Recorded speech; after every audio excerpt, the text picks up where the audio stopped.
Bonjour à toi qui viens de rejoindre l'espace membre de Oser se nourrir de lumière. Donc tu as fait le pas, ça y est, tu as osé faire le pas pour cette expérience se nourrir de lumière. Eh bien, vraiment félicitations parce que c'est une magnifique expérience qui prend ses racines il y a 5000 ans dans les textes védiques.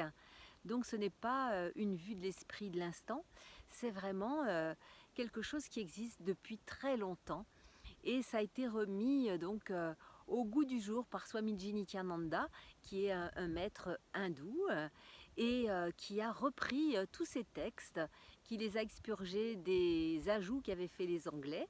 Et donc voilà, nous allons être accompagnés par Swamiji Nityananda, qui tous les premiers du mois met en place et accompagne même de loin des processus Nirahara, qui sont ni plus ni moins que des processus d'apprentissage pour se nourrir de lumière, pour se nourrir de prana. Donc là, il n'y aura pas de jeûne sec. Hein, voilà, il n'y a pas du tout de jeûne sec. Vous avez droit au liquide pendant cette période-là. Tous les liquides que vous voulez, que ce soit smoothie, que ce soit jus de fruits, que ce soit lait végétaux, bien sûr que c'est plus des laits végétaux que des laits animaux, on va dire. Voilà. Et donc, tout ce qui pourrait, on pourrait dire, se boire à la paille, même si vous n'avez pas besoin de paille, mais qui pourrait passer, en tout cas, dans une paille. Et là, déjà, vous allez vous déprogrammer de cette nourriture solide que cette réalité nous amène à consommer en nous disant qu'effectivement, si nous ne consommons pas cela, nous allons mourir, ce qui n'est absolument pas le cas, puisqu'il y a des milliers de personnes de par le monde maintenant et de plus en plus qui se nourrissent de cette manière-là, puisque c'est une nourriture la plus naturelle qui soit. Donc je suis vraiment, vraiment heureuse que toi aussi, tu puisses expérimenter qu'il est possible de te nourrir de cette nourriture-là. Et si tu es là, si vous êtes là, c'est que vous êtes guidé, c'est que votre âme, c'est que votre esprit vous a guidé vers cette nourriture, puisque nous sommes dans cette période de transmutation de la terre, de transmutation des êtres humains que nous sommes. Eh bien, nous avons besoin, oui, de nettoyer notre corps au niveau énergétique, au niveau physique. Et cette nourriture fait vraiment partie de ce grand, grand nettoyage pour cette ascension, puisque cette planète, cette Terre, Gaïa, monte en énergie vraiment d'une manière très importante. Donc nous aussi, nous avons à faire notre job. Nous aussi, nous avons à faire monter nos propres vibrations. Et cette nourriture lumière, elle a vraiment cette capacité de faire monter nos vibrations. Donc bien sûr que ce n'est pas un jeûne, soyons très clairs dès le départ. Ça sera très important que vous vous positionniez dans cette intention de nourriture lumière, cette intention de nourriture pranique, parce que cette nourriture va comment dire, réactiver votre capacité d'être de lumière. Donc n'allez pas le mettre sur un chemin qui n'est pas le bon en parlant de jeûne, parce que je le vois parfois, des personnes parlent de jeûne. Non, non, non, non, non. Le jeûne, on se prive de nourriture pour, euh, pour faire du bien à son corps, c'est déjà une bonne chose. Et la nourriture pranique, c'est qu'on va changer de carburant.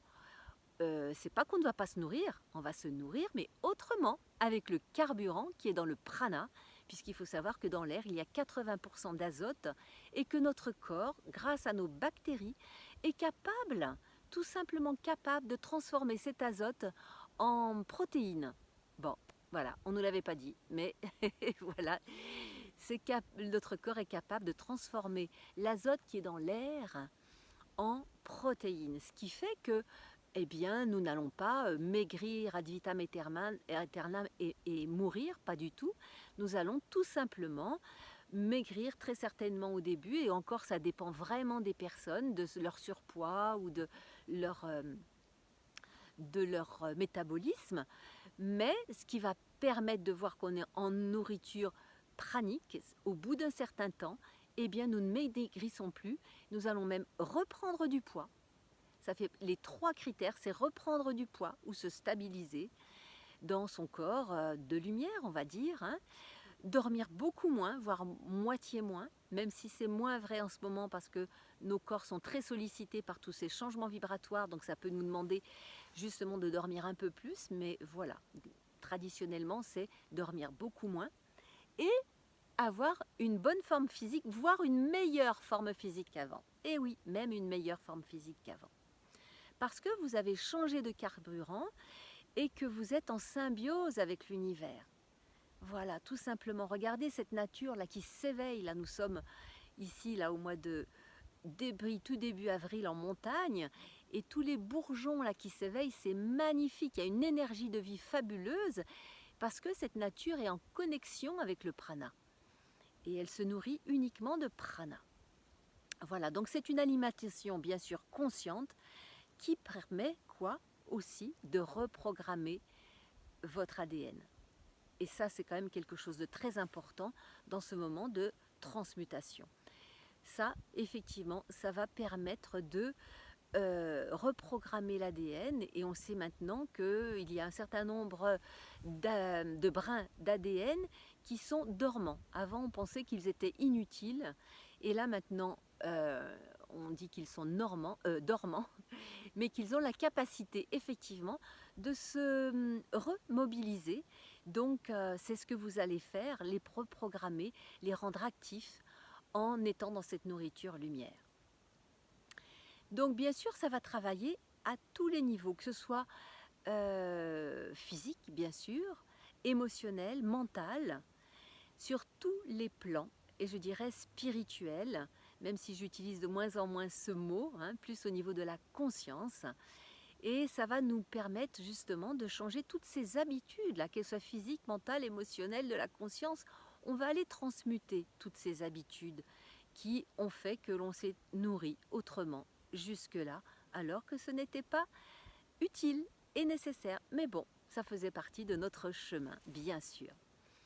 Alors, comment faire pour vivre le mieux possible cette période?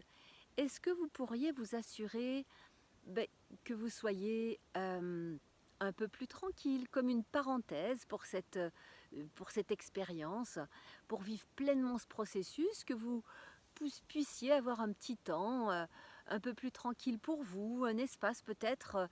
Aurez-vous l'occasion d'être en congé ou pas, bien sûr, être dans un lieu de nature ou pas, mais voilà, l'idéal, bien sûr, c'est toujours l'idéal, mais l'idéal, c'est pas toujours ce qui est possible, mais voilà, vous assurez une petite parenthèse pour que vous puissiez être plus à l'écoute de votre corps, plus à l'écoute de ses besoins, plus à l'écoute de vos comment dire, oui, de vos besoins, sans qu'il y ait trop de stress, sans qu'il y ait trop de choses à gérer.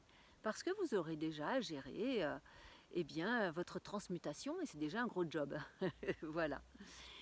Et c'est donc à vous de voir comment vous pouvez mettre en place dans votre vie quotidienne ce qui va vous permettre de vivre cette expérience le plus facilement, le plus joyeusement, le plus agréablement possible, sachant que chaque fois que nous choisissons des lignes de temps le plus haut, c'est-à-dire un entourage qui soit le plus agréable pour nous, eh bien chaque fois c'est plus agréable et chaque fois ça va monter nos vibrations. Et il faut savoir que quand nous sommes en nourriture pranique, nous montons nos vibrations aussi. Donc l'un va emmener l'autre et vice-versa. C'est vraiment une très belle expérience. Voilà, pour que vous puissiez donc, dans ce contexte agréable, que vous puissiez honorer votre corps comme il en aura besoin, c'est-à-dire vous reposer, peut-être vous faire ou vous faire un petit massage, écouter de la musique, vous étendre dans votre jardin, aller marcher, faire des actions de créativité, je ne sais pas, de la peinture, de la musique ou toute autre activité que peut-être vous avez lâchée ces derniers temps ou c'est plus lointain, on va dire, mais auquel vous pouvez revenir pour vous apporter plus de légèreté, plus de joie et vous aider à monter vos vibrations. Et donc voilà, ça demande à vous trouver un petit lieu qui va être un petit cocon pour vous, où vous puissiez vous ressourcer et pour soutenir tout simplement vos énergies de transmutation. Alors après, il y a un autre point que je voulais aborder avec vous, c'est votre entourage. Votre entourage est-il au courant de ce que vous allez faire? Votre conjoint, comment voit-il cela de sa propre fenêtre? C'est vrai que c'est plus facile quand vous êtes près de personnes qui peuvent, euh, si ce n'est vous soutenir, au moins accepter que vous fassiez cette expérience, parce que pour certaines personnes, ça peut les amener dans des peurs, et c'est vrai que c'est pas nécessaire que vous, comment dire, que vous soyez en connexion en plus avec les peurs des autres. Parce que ce ne sont que des peurs, et les peurs, ce sont bien sûr que des illusions, mais n'empêche que c'est vrai que c'est plus favorable si vous vous trouvez face à des personnes qui peuvent vous accompagner ou au moins respecter votre chemin. Parce que sinon, ça va vous ramener encore au mental qui va vous limiter dans votre expérience. Bon, c'est vrai que pendant l'accompagnement que nous allons faire ensemble, nous allons poser un petit peu tout cela. Et si vous avez un entourage qui n'est pas trop, comment dire, euh, en accueil de ce que vous vivez, si c'est un entourage très proche que vous allez côtoyer tous les jours, eh bien nous allons voir ensemble comment vous allez pouvoir faire, bien sûr.